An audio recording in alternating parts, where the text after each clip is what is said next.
2012年1月的瑞士达沃斯论坛上，3名乌克兰女子在冰天雪地里赤裸上身，爬上了会场外围的铁丝围栏。她们高举写有“达沃斯歹徒聚会”的标语牌，要求各国政要关注乌克兰女性。由于事发突然，场面前所未见，现场的安保人员一时间都愣在那里，不知该如何处理。这3名女性来自乌克兰女权组织，而事实上，这已经不是她们第一次以赤裸上身的形象登上头版头条了。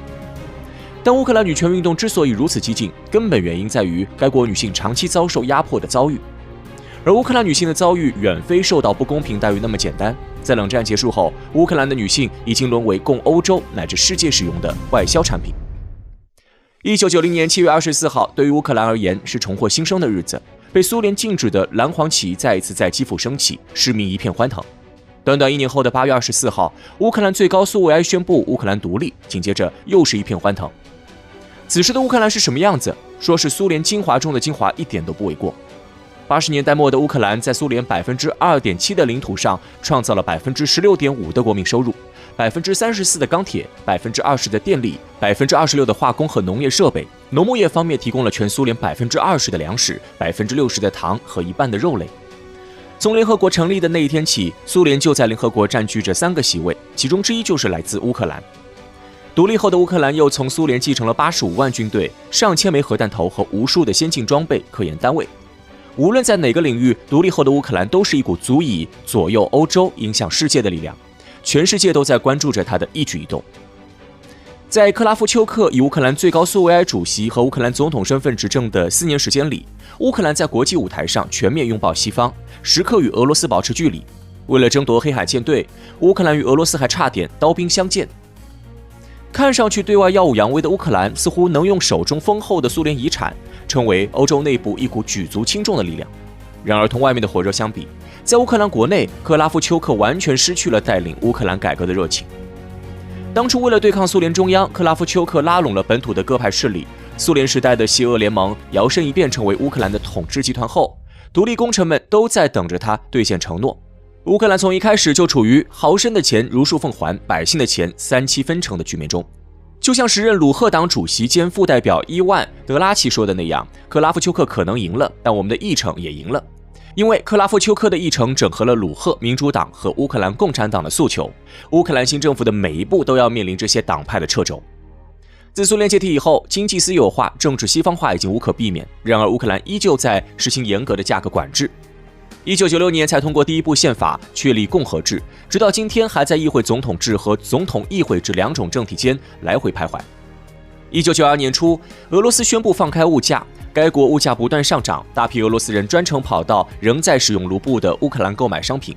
为了防止本国商品被抢光，乌克兰政府这才放开了价格管制。后知后觉的结果是，短短几个月时间，童鞋涨价20倍，拖拉机涨价50倍，爬犁涨价80倍。截止到6月1号，总体物价上涨了27倍。货币体系的崩溃不但使民众处于水深火热之中，也间接导致了农牧业的衰退。1992年上半年，乌克兰还在实行集体农庄制度，农民毫无生产积极性。到了下半年开始推行家庭农庄，农民却买不起农具。当年乌克兰共产粮2900万吨，与1990年相比下降了 20%。在那一年，这个手握黑土地的欧洲传统农业大国居然需要进口270万吨粮食来维持国民的温饱。而在饲料价格暴涨的同时，肉类价格却没有相应的提高。围栏里的猪牛羊无法创造财富，却成为了农民的负担。当年该国1/4的牲畜被宰杀，肉类供应也出现了危机。1992年11月，乌克兰政府宣布退出卢布区，发行本国货币，换来的是俄罗斯宣布不再以超低价提供石油、天然气。政府和企业负担加重的同时，乌克兰的贪官污吏在干什么？他们在忙着倒卖俄罗斯提价前储存的油气。当年1月至9月，乌克兰共从俄罗斯购入了3100万吨廉价石油，其中950万吨被加价倒卖，而被倒卖的石油中又有800万吨被卖到了国外。1992年的能源危机中，乌克兰政府下令减少工业企业 90% 的天然气供给，这一政策直接导致该国西部一半的企业倒闭。官方倒爷的贪得无厌，使本就处于崩溃边缘的乌克兰工业彻底失去希望。同时崩溃的还有乌克兰的国家财政。1992年底，乌克兰政府欠下了1万亿卢布的内债，财政赤字高达2000亿卢布，占其 GDP 的 20%。经过1992年，乌克兰已经开始从精华地带向穷山恶水转变了，但乌克兰人的灾难到这里远未结束。1993年，乌克兰经济缩水15%，与1990年相比，竟缩水了50%，而这一年的通货膨胀却达到了闻所未闻的8940%。格拉夫丘克因此被迫承诺提前大选，并被赶下总统宝座。新总统库奇马在当总理时曾宣称拒绝休克疗法，但他就任时，乌克兰经济已经完全瘫痪。为了从国际货币基金组织讨来贷款，他也不得不走上了俄罗斯的老路。随之而来的是一系列激进的改革。所幸，库奇马的改革并非毫无可取之处。乌克兰的职工工资在1995年上半年提高了5倍，居民整体收入增长了1.5倍。不过，在以100倍计算的通胀面前，这点收入涨幅也很难维持乌克兰人的日常生活。而1997年，其他所有前苏联加盟共和国都已走出经济衰退的时候，只有乌克兰还在大踏步后退。在最引人注目的私有化改革中，又是少数几个寡头牢牢占据着绝大部分资源，多数乌克兰人连口汤都喝不上。按照乌克兰人自己的说法，这个国家最富有的50个家族控制着全国85%的财富。即使到了今天，乌克兰的国民生产总值也只有独立前的60%，而且一旦有一点风吹草动，动辄就是连续几年的衰退。2022年，俄乌冲突升级以前，乌克兰人口较1990年减少了1000万，每2个乌克兰人就有1个活不过60岁。1500万经济活跃人口中有800万在境外打工。在古代，穷苦人家一旦遇到灾荒动乱，就要卖儿育女。而在乌克兰持续数十年且看不到头的衰退之下，乌克兰的女性逐渐成为了这个国家中最炙手可热的资源。2012年初，24岁的乌克兰女性奥克萨娜·沙寇出席了乌克兰内政部的一场听证会。由于在印度大使馆裸露身体，并要求印度大使吻她的屁股，沙寇被指控犯下流氓和占领外国使馆的罪行，可能要面临5年监禁。沙寇是乌克兰女权组织费曼的创始人之一，那些年的乌克兰女权运动称得上是一道亮丽的风景线。他们与别国女权人士最大的区别就是个个美丽动人，每次行动必定全裸或裸露上身。从欧洲杯到瑞士达沃斯论坛，甚至教皇国梵蒂冈都有他们的身影。而他们的诉求，一是反抗政府和社会对女性的禁锢，二是揭露乌克兰女性被迫卖淫的现象。沙寇之所以要打闹印度使馆，就是因为印度大使说过，印度国内有许多乌克兰卖淫女。瘦死的骆驼比马大，即使在今天，乌克兰的人均 GDP 与人均收入都还在印度之上，乌克兰女性去印度卖淫，这听上去也太匪夷所思了。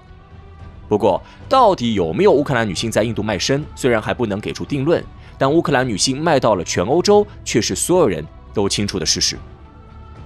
英国路透社的调查显示，在沙寇所处的2010年前后，光乌克兰国内明面上就有5至8万名性工作者，其中基辅就有1万多，更多的人则愿意去荷兰等国。作为欧洲传统的农业大国，乌克兰自古出美女，北欧血统带来的容貌与斯拉夫人祖传的劲爆身材，让乌克兰女性成为东欧平原上一道亮丽的风景线。然而，随着乌克兰的急速衰退，这道风景线被迅速侵蚀。冷战结束后，大量不怀好意的西方人进入乌克兰，利用乌克兰女性的贫穷，利诱她们拍摄色情片，并通过许多见不得人的手段，把她们中的一部分塞到欧洲乃至世界各地的色情场所。而对于乌克兰的女性而言，更加悲哀的是，出卖自己几乎成了活下去的唯一选择。乌克兰的性工作者正是苏联解体后成长起来的那一代人，家里没钱，他们上不起大学，长大后去工厂打工。那点微薄的薪水也不足以应对乌克兰高昂的物价。男性还可以靠重体力劳动勉强糊口，女性则连被剥削的机会都找不到。靠出卖身体换取利益，或者干脆从事性工作，就成了不少女性的选择。乌克兰政府对乌克兰女性的遭遇了如指掌，但他们非但没有想办法拯救她们，反而把这当成了一门生意。而且本着肥水不流外人田的原则，乌克兰政府没想过怎么阻止女性出卖身体，反而先去考虑怎么从这种肮脏的交易中抽成。2006年，乌克兰修改法律，把性交易从刑事犯罪中摘了出来，即便当场被抓，也只需要缴纳20欧元的罚款。这种改变相当于乌克兰政府用罚款的方式也分了一杯色情产业的油水。在官方的默许下，这门生意越做越大。更加令人唏嘘的莫过于那个为女性争取权益的沙寇的结局。实际上，乌克兰内部的动乱本身是有欧美深度参与的颜色革命。费曼成员后来承认，他们一直在接受美国索罗斯民主基金资助。被乌克兰政府取缔后，又是法国同行在巴黎为他们找了一个活动中心。西方国家之所以对他们如此热心，只是为了扳倒亲俄的亚努科维奇政府。而费曼吸纳新成员的最重要条件就是对方必须长得漂亮，只有这样才能吸引到各路媒体。2014年，亚努科维奇真的倒台了，可乌克兰女性卖淫的现象没有丝毫改变，新政府还在收着那20欧元的保护费，得偿所愿的美国人也不再向费曼提供资金，乌克兰女权运动就此消沉。不久以后，沙寇被她的小姐妹们排挤出费曼，她辗转法国和美国，找不到正当收入来源。2016年，她被纽约曼哈顿警方逮捕，罪名是非法卖淫。又过了2年，有人在巴黎发现了她的遗体，她死于自杀。她的遗书上写着：“你们都是假的。”但是出卖自己的方法远不止卖身，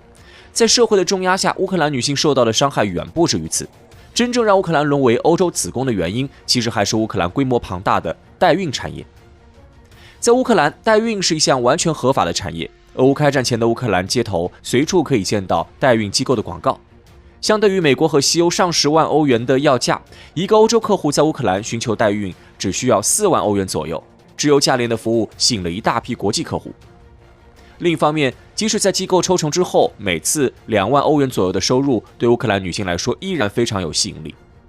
面对着巨额暴利，乌克兰官方又一次扮演了掮客的角色。在新通过的乌克兰家庭法中，乌克兰官方明确了商业代孕的合法性，但乌克兰政客只关心抽成，丝毫不关心代孕对女性造成的潜在伤害。他们自始至终都没有出台一部法律来规定哪些女性可以代孕，以及代孕女性享有的权利。代孕高收费的一个重要原因就是怀孕有可能对女性造成严重的身体伤害，而在乌克兰混乱的代孕体系下，乌克兰人可能受到的伤害远不止于女性身体这一个层面。2020年疫情爆发时，就曾有媒体爆出一家诊所里滞留了40-50个等待父母的婴儿，他们全都是由代孕女性产下的，这其中一部分婴儿能够确定是被遗弃了。到了俄乌冲突爆发之初，相同的一幕再次上演，不同的是这一次的规模更大。按照《每日邮报》《纽约时报》等媒体的报道，当年3月通过一家中介机构寻求帮助的代孕客户就有上百个，他们来自12个不同的国家。这还是想要带走孩子却没办法成行的。战争开始后被抛弃的还不知道有多少，这些孩子每天待在地下室，健康状况很难得到保障。更令人揪心的是，这期间还有800名代孕孕妇在等待生产，他们中有一部分已经逃离家园，但预产期临近后，他们依旧被要求回到代孕机构完成生产。没人关心被遗弃的孩子的命运，也没有人关心代孕妈妈的命运。在乌克兰政府与代孕机构看来，代孕妈妈们就是一个生育工具。而由代孕产生的婴儿则都是能摆在货架上的商品。更加可悲的是，花1年多时间挣上2万欧元，已经是普通乌克兰女性能找到的最好工作。乌克兰政府没有把本国女性当人看，乌克兰女人也不能把自己当人看。至于欧美，上层希望乌克兰就这么烂下去，而下层更是巴不得乌克兰女人成为廉价出口商品。乌克兰女性的悲惨结局是多方面原因共同造成的结果，而这个问题有什么解法？可悲的是，乌克兰女性问题并没有任何解法。根本上讲，女性沦为一种资源，是一件仅仅伤害乌克兰女性，而对所有旁观者都有好处的事情。另一方面，无法团结起来且缺乏暴力手段的乌克兰女性，也不可能真的通过对抗去改变被利用的现状。想让乌克兰女性走出困境，要做到的第一件事就是彻底推翻那个热衷于出卖女性的乌克兰政府。然而可悲的事实是，在乌克兰颜色革命之后，新的乌克兰政府不仅没有丝毫改变状况的想法，反而在许多地方变本加厉。如今的乌克兰面对的是一轮新的崩溃。俄乌冲突对乌克兰造成的损失难以估量，不过这场冲突也并非乌克兰新一轮崩溃的起点。2019年，泽连斯基凭借喜剧《人民公仆》中塑造的形象当选新总统时，英国外交大臣在社交媒体上发表的贺词是：“你现在是真正的人民公仆了。”但泽连斯基和他的人民公仆党上台后干的第一件事，不是改善民生，而是清算上一届政府。在他以反腐为名发起的清算行动中，70多名地方行政长官被撤，前总统波罗申科和他的政治盟友们全被扣上了叛国、弄权、阴谋政变之类的大帽子。如果说以反腐为名进行的政治清算还能够解释得通，那2020年底连续废除多部反腐败法律，将瞒报财产、虚假报税、非法获利等行为除罪化的举动，就无论如何也说不过去了。同样是那一年，前总理贡恰鲁克辞职，新总理什梅加尔是煤炭大王阿赫梅托夫的代理人。而在什梅加尔领导的新一届内阁中，亚努科维奇、季莫申科乃至波罗申科的代理人都在其中。2020年，乌克兰政府自己公布的经济增长率是负3.75%，而国际货币基金组织的预测则是负7.5%。经济衰退、寡头参政、腐败滋生，政客的嘴上喊着最贴近民众的口号，发布的却是最反人民的命令。